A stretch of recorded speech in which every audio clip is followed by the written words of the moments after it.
गायत्री विद्यामंदिर उच्च माध्यमिक विद्यालय सांसोर के यूट्यूब चैनल पर आप सभी का पुनः हार्दिक स्वागत है।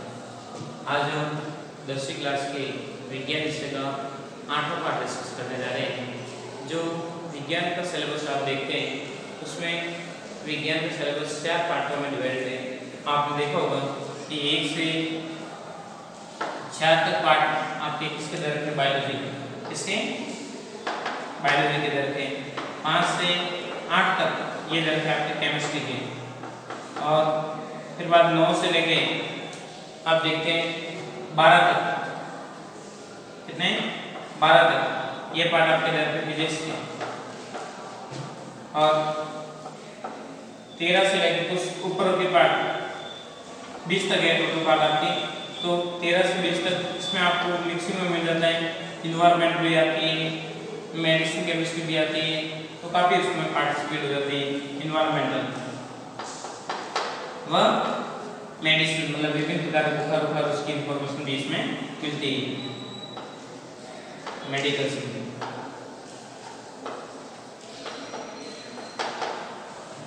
तो आपका सिलेबस 4 पार्टों में डिवाइड होता है। तो जनरली आप देखते हैं तो आपके केमिस्ट्री के अपने 4 पार्ट स्टडी करने जा रहे हैं। ये आज अपना चौथा अंतिम केमिस्ट्री का लेक्चर है, उसमें आप स्टडी करोगे। केमिस्ट्री के 4 पार्ट दे रखे थे। 5वां पार्ट था आपके किसके बारे में, दैनिक जीवन में रसायन।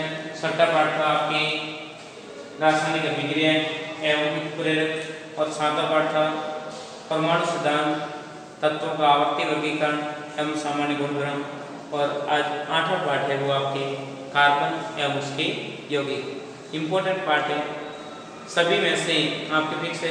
ये भी मटेरियल आपके लगभग 16 नंबर का पार्टीशन 16-17 नंबर का बनता है केमिस्ट्री का, तो उसको व्यवस्थित रूप से स्टडी करे हुए आपकी केमिस्ट्री के प्रत्येक पार्ट को विस्तार रूप से सही विधिवत ढंग से आपको मैटर ऑफ देम करवा रखा है। प्रत्येक चीज़ को व्यवस्थित से देखते रहें, समझें, कंफ्यूजन या डाउट हो तो डायरेक्ट पूछ के उससे समस्या का समाधान भी कर सकते हैं। इम्पोर्टेंट बात है कि आपने अभी तक गायत्री विद्यामंदिर यूट्यूब चैनल को सब्सक्राइब नहीं किया, सब्सक्राइब करें, लाइक करें, ताकि अपलोड होने वाले नए वीडियो तथा नया नोटिफिकेशन आपको मिलता रहता है। जनरली अपन देखते हैं ये केमिस्ट्री के चारों पार्ट आपके लगभग 16-17 नंबर के आसपास बन रहे हैं, जिसमें आपको देख लेते हैं 5वां पार्ट था 4 नंबर का, 6वां पार्ट 3 नंबर का है, और 7वां पार्ट 6 नंबर का, 5 नंबर का, और 8वां पार्ट अंक बार एग्जाम की दृष्टि से देखें तो ये कितने नंबर का हो जाएगा, 4 नंबर का पार्ट होता है। अंक बार इसके आपके एग्जाम की दृष्टि से बोर्ड एग्जाम में कितने नंबर का प्रश्न बनता है इसका, तो इसका अंक बार आपके रहता है वो है 4 मार्क्स के सवाल इस पार्ट से बनते हुए सवाल बनते हुए आपको बताएंगे। सिंपल सा पार्ट, बहुत इजी तरीके से आप समझ क्या दे रखा है कि कार्बन के बारे में दे रखा है। कार्बन की अलग अलग अवधारणा, अलग किस प्रकार से कार्बनिक यौगिक बने होंगे, क्या प्रोसेस होता होगा, कार्बनिक रसायन की कौन कौन सी शाखा होती है, किस प्रकार से कौन सा मटेरियल कहाँ पे स्टडी किया जाता है। विज्ञान की शाखा के अंतर्गत विज्ञान की अलग ब्रांच होती है, उसमें रसायन विज्ञान एक पार्ट मेजर पार्ट होता है, और फिर बाद में उसमें भी रसायन विज्ञान में भी अलग अलग ब्रांच देखने को मिलती है। तो ये पार्ट जो 8वां पार्ट आप स्टडी करने जा रहे हैं वो पूरा कार्बनिक रसायन पर आधारित है, जबकि 7वां पार्ट आपने पढ़ा था तो अकार्बनिक रसायन का मेजर पार्ट दिया हुआ था। तो देखिए इसमें अपन देखते हैं शुरुआती बैच में देखें तो अलग अलग वैज्ञानिक की अवधारणा रही कि जितने भी प्रकार के कार्बनिक यौगिक होते हैं वो जीव जंतु का पेट पौधों के उत्पाद द्वारा ही बनाए जाते हैं। अधिकांश कार्बनिक यौगिक जीव जंतु का पेट पौधों से जनरेट किए जाते हैं। तो आगे हम देखने को मिलता है बर्जीलियस की अवधारणा रही कि अलग अलग प्रकार के यौगिक होते हैं, उनका निर्माण प्रोसेस अलग अलग होता है, परंतु उनका मेन लॉजिक रहा वो जितने भी प्रकार के कार्बनिक यौगिक होते हैं वो जैव उत्पाद बताएंगे, अर्थात जैव शक्ति सिद्धांत को इसने प्रायोरिटी दी। फिर काफी समय तक इसकी अवधारणा प्रस्तुत रही, काफी समय तक ये समझ में आता है कि यहाँ के कि जितने भी प्रकार के कार्बनिक यौगिक होते हैं वो जीव जंतुओं से बनाए गए होंगे, परंतु धीरे धीरे रिसर्च में आने पर देखने को मिलता है कि अलग अलग वैज्ञानिक ने बर्जेलियस की अवधारणा का क्या कर दिया, खंडन कर दिया कि जरूरी नहीं कोलावर कार्बनिक यौगिक जीव उत्पाद है, इनको प्राकृतिक विधि में ओनली फॉर जीव जंतुओं से प्राप्त कर सकते हैं, कृत्रिम विधि से क्या नहीं बना सकते हैं, बना सकते हैं। जरूरी है मतलब अलग अलग यौगिकों को कार्बनिक यौगिकों को जनरेट करने के लिए प्राकृतिक विधि को भी उपयोग कर सकते हैं। दिमाग बात रहेगी। तो देखते हैं और कार्बनिक यौगिकों का अध्ययन किसमें किया जाता है, रसायन विज्ञान की ब्रांच होती है वो कौन सी, आपके कार्बनिक रसायन के अंदर इसको स्टडी करते हैं। देखिए जनरली आपको बताता हूँ कि रसायन विज्ञान नॉर्मल सा टॉपिक है और उसके अंतर्गत कई प्रकार की ब्रांच आपके देखने को मिलती है। जनरल देखते हैं जैसे ये रसायन विज्ञान, परंतु जैसे जैसे आपका स्टैंडर्ड बढ़ेगा, जैसे जैसे आपकी एजुकेशन डिग्री इंप्रूवमेंट होगी, वहाँ पे आपको देखने को मिलेगी अलग अलग रसायन विज्ञान की क्या होती है शाखा, जैसे अकार्बनिक रसायन,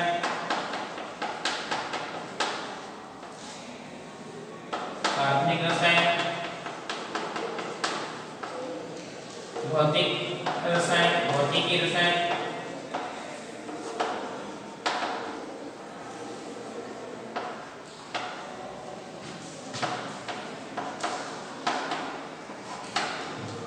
उसके बाद देखते हैं विश्लेषण रसायन, एनालिटिक केमिस्ट्री,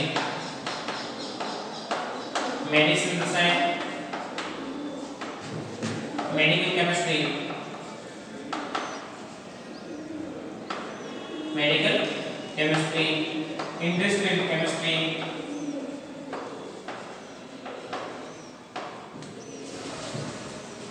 उसके बाद में बात करें अपन इंडस्ट्रियल आ गई, मेडिकल आ गई, उसके बाद में और भी ऐसे कई ब्रांच हैं जिसमें आप देखते हैं एग्रीकल्चर केमिस्ट्री, एग्रो रसायन,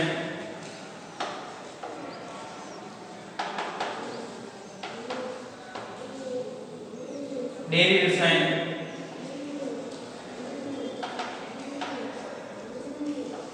डेयरी केमिस्ट्री, जितने प्रकार के मिल्क दूध के पात्र होते हैं इस प्रकार से जनरेट करना क्या प्रोसेस होता है, फार्मेसी रसायन, आनुवंशिक रसायन, कई प्रकार के रसायन विज्ञान की जैसे जैसे आपका स्टैंडर्ड बढ़ेगा उसमें रसायन विज्ञान की अलग अलग शाखा देखने को मिलेगी। तो अपन जनरली देखते हैं स्टडी एजुकेशन डिपार्टमेंट में जाएं तो आपके लगभग कॉलेज लेवल तक, स्नातक लेवल तक आप देखते हैं तो आपके ये विज्ञान की मुख्य रसायन विज्ञान की मुख्य ब्रांचों का अध्ययन किया जाता है। तीनों अकार्बनिक, कार्बनिक तथा भौतिक रसायन। भौतिक रसायन के अंतर्गत किस प्रकार से कौन सा पदार्थ कौन सा मेथड काम लेते हुए कन्वर्ट किया जाता है, ऐसी काफी चीजों को इसमें स्टडी अपन करते रहते हैं। तो देखिए तो जितने भी प्रकार के कार्बनिक यौगिक होते हैं उनका अध्ययन किसमें किया जाता है, कार्बनिक रसायन के अंतर्गत किया जाता है। आगे देखते हैं बर्जेलियस की अवधारणा का खंडन करने का काम सर्वप्रथम किया था हॉलर नामक का वैज्ञानिक था। उन्होंने खंडन कर दिया कि जितने भी प्रकार के कार्बनिक यौगिक होते हैं जैव उत्पाद तो होते हैं, परंतु जरूरी नहीं कि जैव उत्पाद हो, उसको कृत्रिम विधि द्वारा भी संश्लेषित किया जा सकता है। तो प्रयोगशाला में बनाए भी जा सकते हैं, ऐसा नहीं मतलब नहीं बना सकते, बना सकते हैं। तो बनाने के लॉजिक के अकॉर्डिंग उन्होंने बताया कि क्या किया, अकार्बनिक पदार्थों को इंटरमीडिएट से रिलीज क्या करवाई, अकार्बनिक पदार्थों की आपस में क्रिया करवाई और अकार्बनिक पदार्थों को क्रिया करके कार्बनिक पदार्थ जनरेट किया। किन किन की क्रिया करवाई प्रयोगशाला में, दो यौगिक के लिए कौन कौन से, अमोनियम सल्फेट और पोटेशियम साइनऑक्साइड की क्रिया करवाते हैं, तब आपके बनता है अमोनियम साइनाइड। क्या बनता है, ammonium cyanide plus potassium sulphate neutralise हो जाता है। फिर बाद में अमोनियम साइनाइड को गर्म करते हैं तो यूरिया बनता है। यूरिया एक प्रकार का कार्बनिक पदार्थ बताया गया है। यूरिया क्या एक प्रकार का कार्बनिक पदार्थ है। तो इस प्रकार के विभिन्न प्रकार के भिन्न यौगिक प्रयोगशाला में बना सकते हैं। तो बर्जेलियस की अवधारणा क्या होगी, गलत साबित होगी।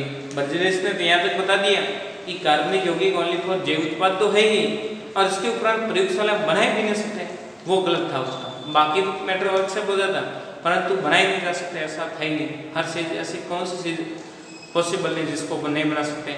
जो भी शायद वैसे कोई भी मटेरियल को अपन प्रयोगशाला में बना सकते हैं।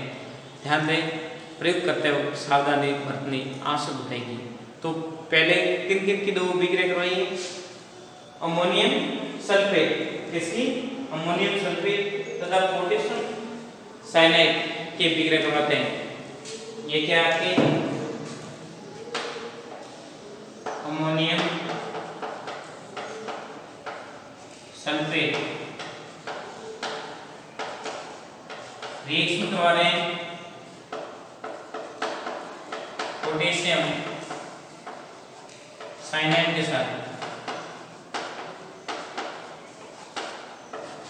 देन आपके क्या जनरेट होता है? अमोनियम साइनाइड जनरेट होता है।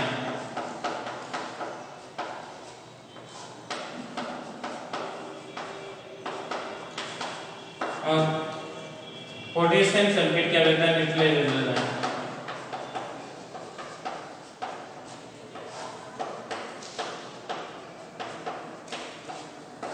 बाहर निकल जाएगा और ये बना आपके यूरिया। इस प्रकार से अपन देखते हैं स्टेट टू स्टेट दोनों अकार्बनिक यौगिक शुरू में लिए अमोनियम सल्फेट तथा पोटेशियम साइनाइड को आपस में इंटरमिक्सिंग करवाया। फिर बाद में जो आपके यौगिक बना उसको वापस अमोनियम साइनाइड को उसने गर्म किया, तब आपके यूरिया बना। यूरिया एक पदार्थ क्या है? कार्बनिक पदार्थ है, कार्बनिक यौगिक। इस बेस पर आधारित सबसे पहले यूरिया बना के बर्जेलिस की अवधारणा का खंडन किया गया। दिमाग बात रही तो छोटे छोटे बातें छोटे छोटे पॉइंटों के अकॉर्डिंग मैटर को हम कवर कर रहे हैं। अब आगे हम देखेंगे अपना टॉपिक है कार्बन पर आधारित। तो कार्बन को विस्तार रूप से स्टडी करना जरूरी हो जाता है क्योंकि कार्बनिक रसायन का मेन पार्ट क्या बताएगा? कार्बन है। अब तो कार्बन के क्या क्या गुणधर्म होते हैं, कार्बन की क्या क्या विशेषता होती है, कार्बन आवर्त सारणी कहाँ पाया जाता है, कार्बन धातु है अधातु, काफी चीजों को अपन विस्तार रूप से स्टडी कर रहे हैं। देखिए जो आपके सामने मैटर ओपन करवा रखा उसका एक बार स्क्रीनशॉट ले लीजिए। फिर बाद में अपन देख रहे हैं कार्बन की विशेषता को स्टडी करने जा रहे हैं। हो गया स्क्रीनशॉट, आगे देखिए। देखिए आगे आप देखते हैं कि कार्बन परमाणु की क्या क्या विशेषता उसके बारे में हम बात करने जा रहे हैं। कार्बन परमाणु की विशेषताएं।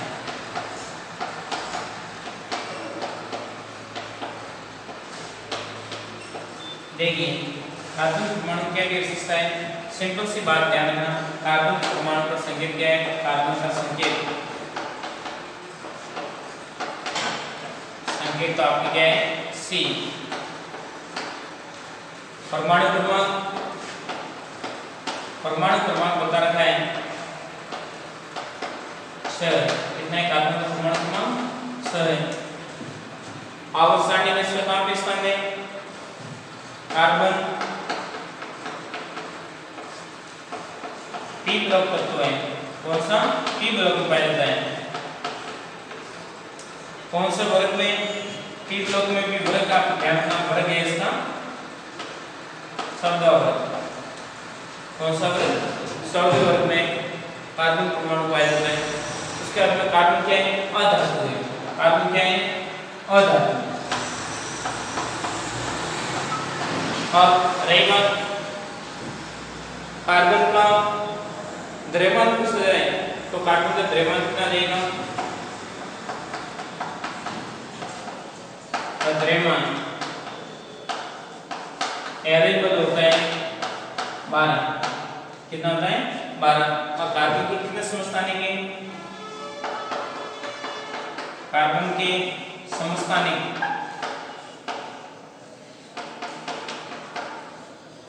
समस्थानिक की बात करें 3 है। कौन कौन से? कार्बन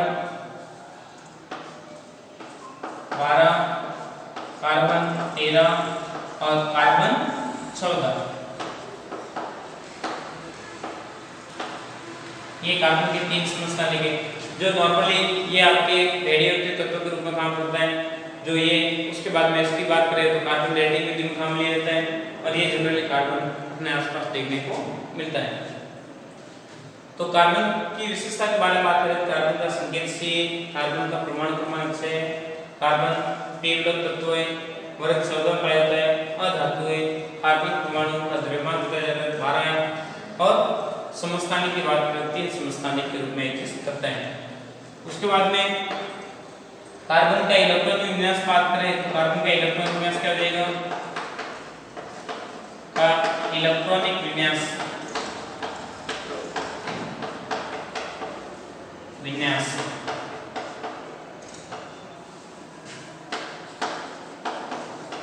विन्यास की बात करें तो आप देखोगे 1s2 2s2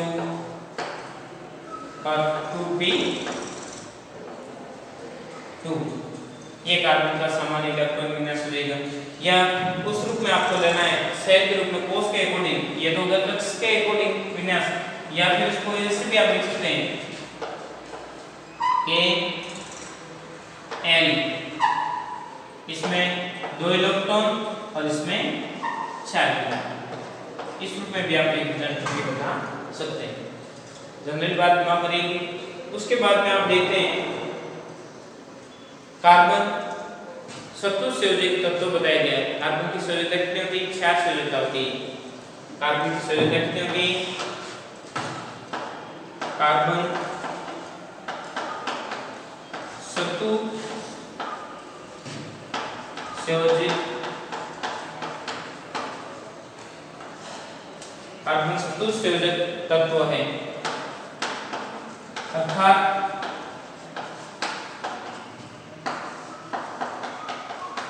कार्बन की संयोजकता की बात करेंगे कितनी है, 4। उसके उपरांत कार्बन एकल बंध भी बना सकता है, द्विबंध भी बना सकता है और ट्रिपल बंध बना सकता है। कार्बन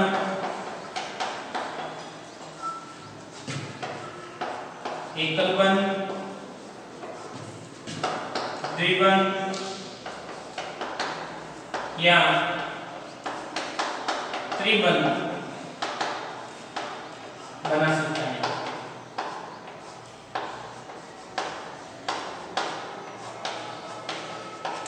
जैसे एकल बंध के रूप में आपको देखना है तो एग्जांपल एकल बंध में आपके चारों तरफ हाइड्रोजन जोड़ दूं, ये हो गए 4 एकल बंध इसमें आ जाएंगे। सभी साइड में क्या है, एकल बंध है, 4 एकल बंध बना दिए। फिर बाद में नहीं, ऐसा नहीं, हमें तो इस रूप में से तो कार्बन में यहाँ पे क्या आ गया, द्विबंध आ गया, 2 एकल बंध तथा 1 द्विबंध के रूप में, या फिर कार्बन 2 द्विबंध के रूप में भी एग्जिस्ट कर सकता है। कैसे, इसमें 4 एकल बंध,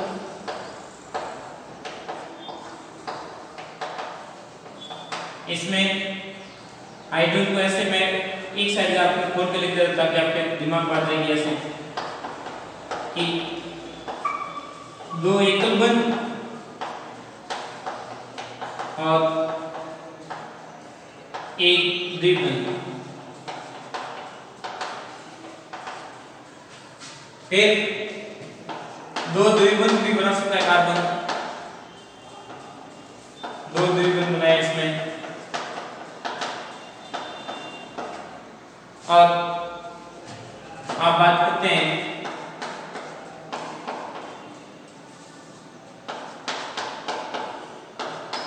तो यहां पे देखोगे तो यहां पे क्या, 1 त्रिबंध और 1 क्या बनाया है, एकल बंध। तो विभिन्न प्रकार से कार्बन अलग अलग रूपों में एग्जिस्ट करने की कार्बन में क्या पाई जाती है, कंडीशन देखने को मिलती है, विशेषता होती है। कार्बन शत्रु संयोजक तत्व होता है, अर्थात कार्बन की संयोजकता 4 होती है। कार्बन एकल बंध, द्विबंध या त्रिबंध बना सकता है, 4 एकल बंध बना सकता है, 1 द्विबंध तथा 2 एकल बंध बना सकता है, 2 द्विबंध बना सकता है और 1 त्रिबंध तथा 1 एकल बंध बना सकता है। उसके बाद में इंपॉर्टेंस वर्ड ये है कि कार्बन शत्रु संयोजक तत्व है, कार्बन की संयोजकता 4 है। ये सिद्धांत प्रस्तुत करने का काम किया था, किसने किया था, कैकुले ने। किसने दिया, कार्बन शत्रु संयोजक तत्व है, ये अवधारणा दी थी किसने, कैकुले ने। वैज्ञानिक कौन था, कैकुले ने बताया था कि कार्बन शत्रु संयोजक तत्व है। किसने बताया, कैकुलन ने बताया कि कार्बन शत्रु संयोजक तत्व बताया गया है। नॉर्मल से बातों के अकॉर्डिंग अपन देखते हैं तो काफी चीजों को आज अपन ने स्टडी की और इसके उपरांत भी काफी चीजें इसमें रखी कार्बन की और भी विशेषताएं उसको अपन अगले वीडियो लेक्चर में देखेंगे, ताकि क्योंकि आपका वीडियो लेक्चर लेंथी हो जाएगा, फिर बाद में आपको समझने में थोड़ी दिक्कत आएगी। जो भी मैटर आपके ऑब्जर्व करवा रहा था उसको व्यवस्थित समझें। देखिए एक बार मैं पुनः पूरे मैटर को रिकवर करवा रहा हूँ और फिर बाद में इसका आप स्क्रीनशॉट लेते हुए अपन यहीं पे इस मैटर को बुलाओ कर रहे हैं। कार्बन की विशेषता, कार्बन का संकेत C है, कार्बन का परमाणु क्रमांक 6 है, कार्बन P ब्लॉक तत्व है, वर्ग 14 में पाया जाता है। आप ये अधातु है, कार्बन का द्रव्यमान 12 और कार्बन के 3 समस्थानिक होते हैं, कार्बन 12, कार्बन 13, कार्बन 14। कार्बन का इलेक्ट्रॉन विन्यास कक्षीय के अनुसार देखें तो 1s2, 2s2 और 2p2 होता है, या कोष के अकॉर्डिंग देखें तो Kl के रूप में 2 और 4 इलेक्ट्रॉन देखने को मिलते हैं। कार्बन शत्रु संयोजक तत्व है, अर्थात कार्बन की संयोजकता 4 होती है। यह सिद्धांत प्रस्तुत करने का काम किया था केकुले नामक के वैज्ञानिक ने बताया कि कार्बन शत्रु संयोजक तत्व है। कार्बन एकल बंध, द्विबंध तथा त्रिबंध बना सकता है।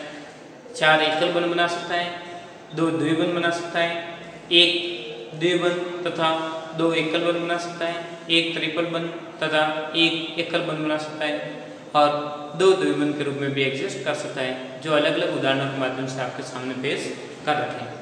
तो ये था आज का मैटर, व्यवस्थित से स्टडी करें, समझें, कन्फ्यूजन डाउट और डायरेक्ट उस क्वेश्चन का समस्या का समाधान करें।